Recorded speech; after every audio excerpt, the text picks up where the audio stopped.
लेकिन एक वो शख्स है कि मेहर उधार है, तो अच्छी तरह समझ लें, दूल्हा साहब को दुल्हन के सामने मेहर का जिक्र करना पड़ेगा और ये बताना पड़ेगा कि मैं इतनी इतनी रकम या इतना इतना सोना मैंने तय किया है, मैं अभी दे नहीं सकता हूँ, 2 महीने 5 महीने 10 महीने में ये इंशाल्लाह दे दूँगा।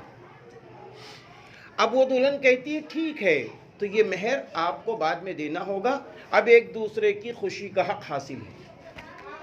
फिर जब खुशी मिल जाती है तो उनको भी शुक्राने के तौर पर वलीमा करना पड़ता है।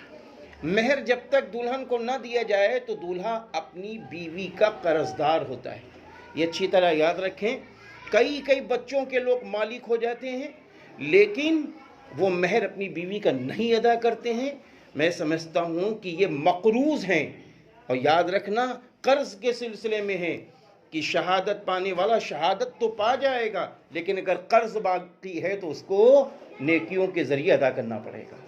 इसलिए हर शख्स को चाहिए, चाहे वो जितना बड़ा हो गया, 20 साल 50 साल शादियों के हो गए हों, लेकिन उसको अपना मेहर अदा कर देना चाहिए।